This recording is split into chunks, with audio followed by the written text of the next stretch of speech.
twin turbo 6. It'll be good. I'm sure. Get out of me. I can't. Get out of me. 3 feet, sir. You like a carrot?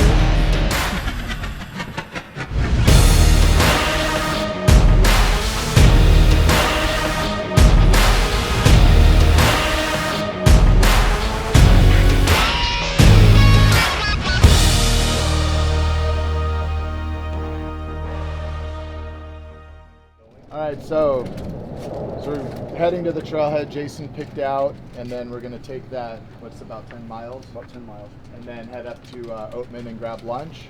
Cool town, got like donkeys walking all around and stuff. Buy some food at the little general store, and then we'll head down to Peach Springs and get down to that Colorado River and go for a swim.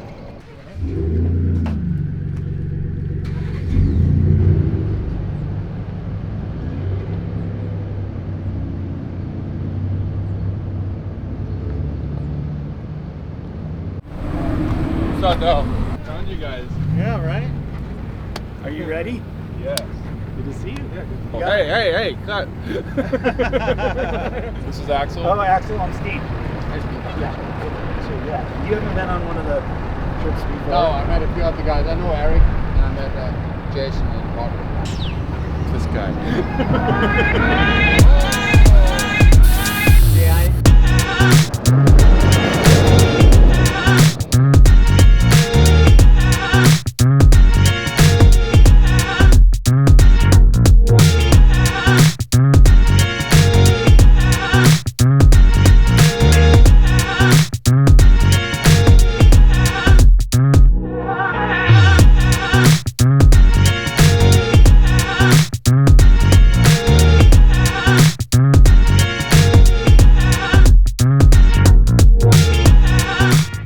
So that would be the Kingman, right? Yeah.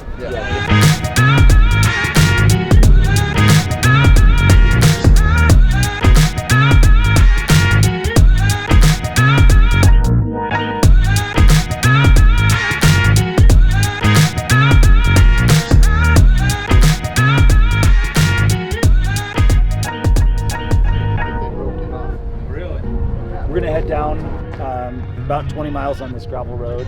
It's going to drop down about 3,000 feet through the canyon, right down to the river, and it's called Diamond Beach because there's a big diamond-shaped rock monolith down there, so it gets better as we go. Yeah, and what's really cool too is it's about 109 degrees down at the bottom, so we brought some blow-up rafts, and hopefully we don't go too far down river, but we're going to go for it.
Right there why this is called Diamond Creek, with that diamond rock monolith right there. It's the only place I've found to drive down to the Colorado River inside the Grand Canyon.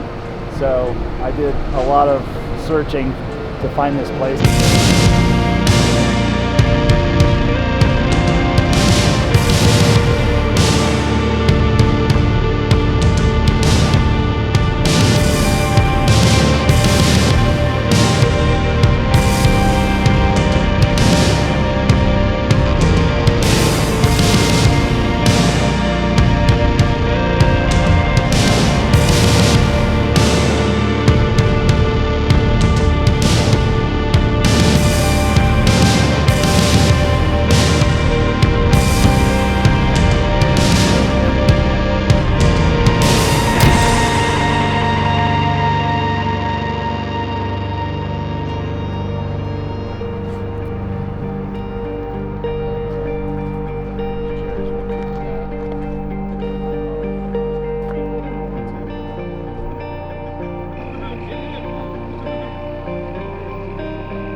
starts right here.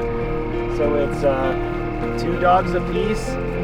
Pick out a dog and lather it with chili. And you got it, good to go. If you like ketchup and mustard on your chili dog, which I don't, but Jerry does, we got you covered.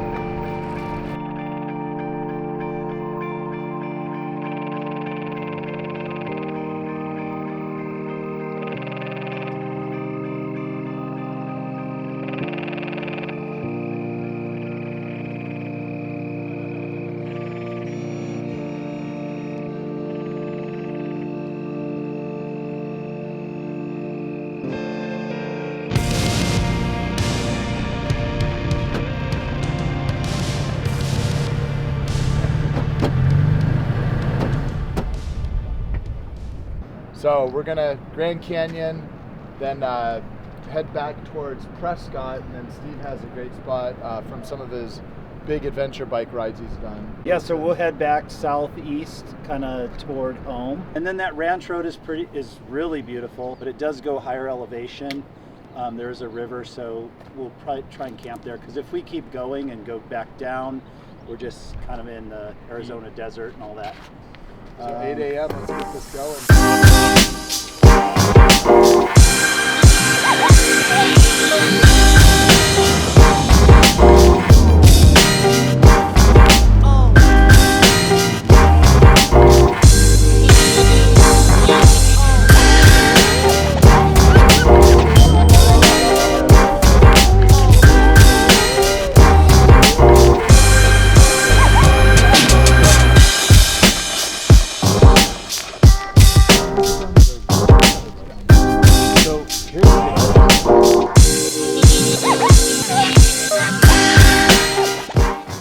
Hey, amazing.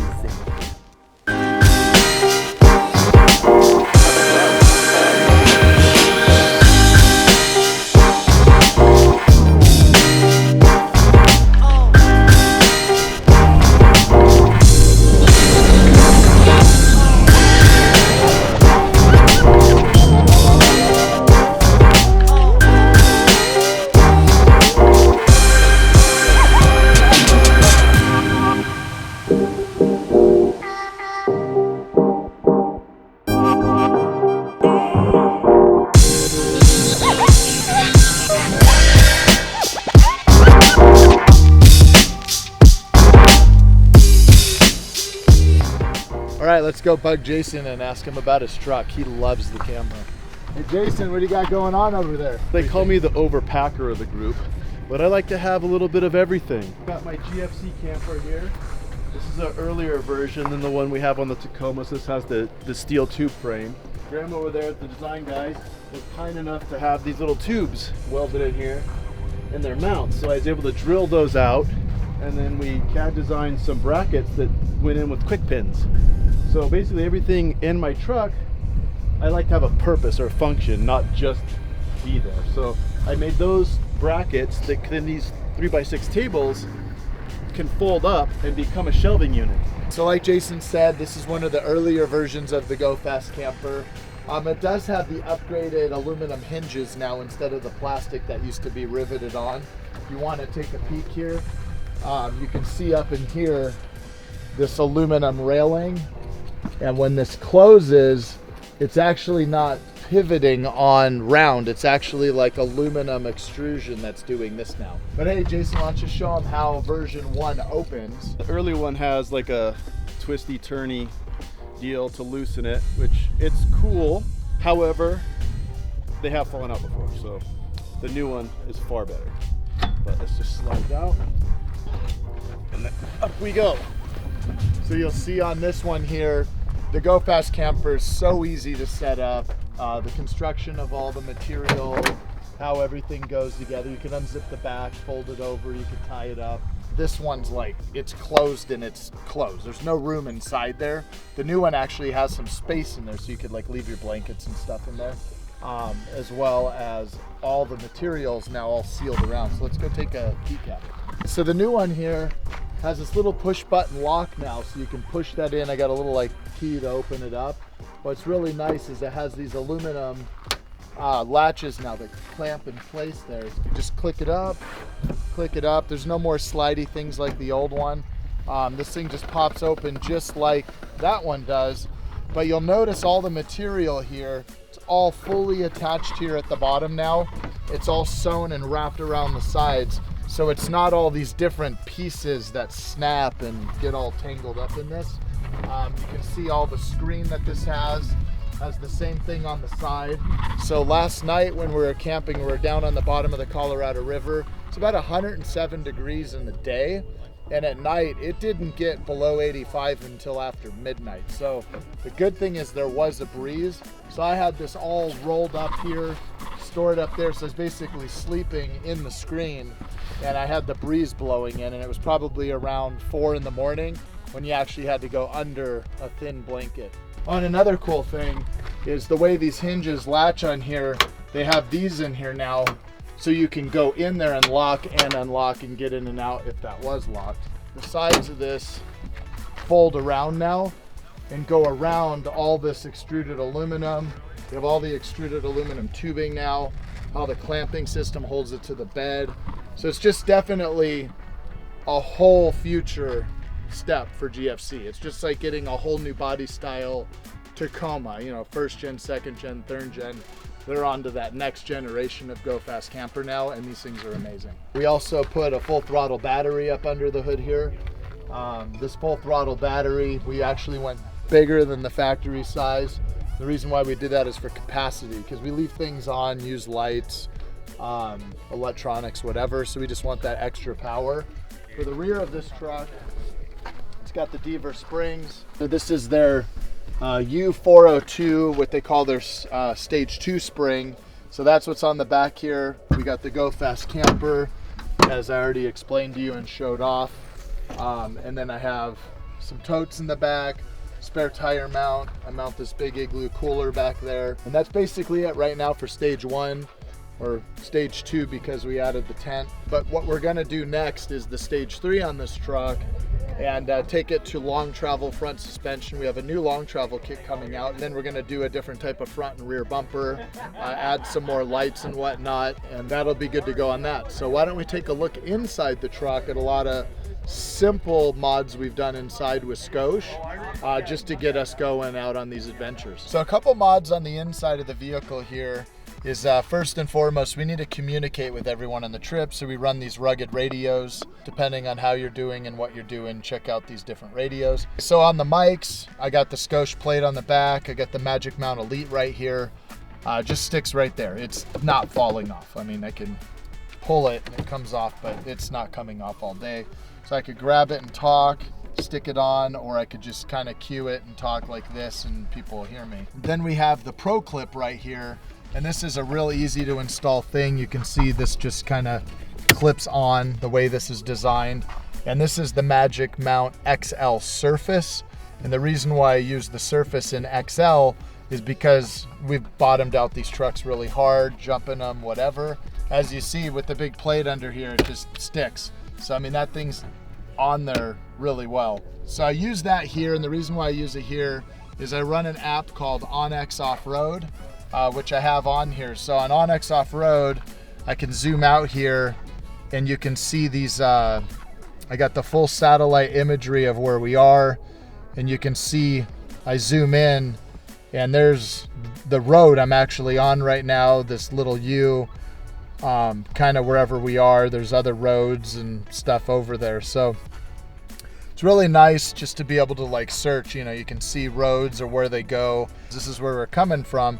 You see these highlighted green areas and whatnot. You can click on those and it'll just tell you about the spot and what it is. There's a lot of these roads are named.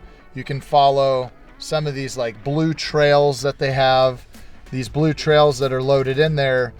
This one says it's permanently closed. It's Black Canyon Creek.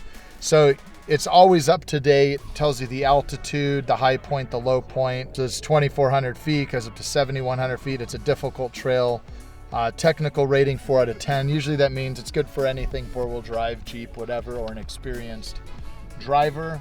And we've been on some of their trails that are rated like 8, which believe me, when they say 8, it's 8. I also have another Scosh Magic Mount surface that I put here, so if someone comes with me and they have a place to put their phone, or I could just put the radio there when I don't need it up here with the cable in front of my leg. I have these Scotch cables here. This is their new style, uses the USB-C smaller connection. So if you're familiar with this, on the newer iPhones, they charge 4 times and even faster.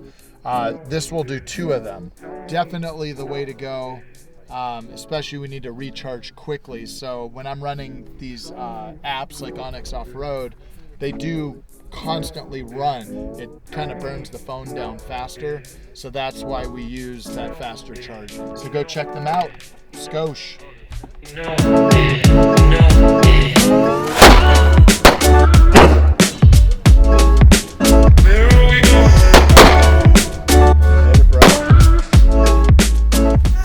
Alright guys, we're going to leave here. We're going to head to Blythe, and I got a good spot picked out.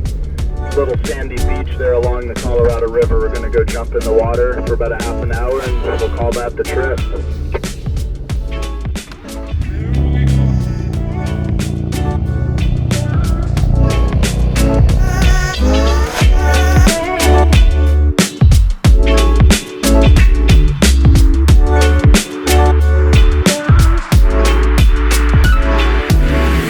So we just got done leaving Arizona. We just crossed into California. Now we're going to take a dip in the Colorado River. We're in Blythe, California now, and just time to cool off and relax for a bit and put an end to our trip.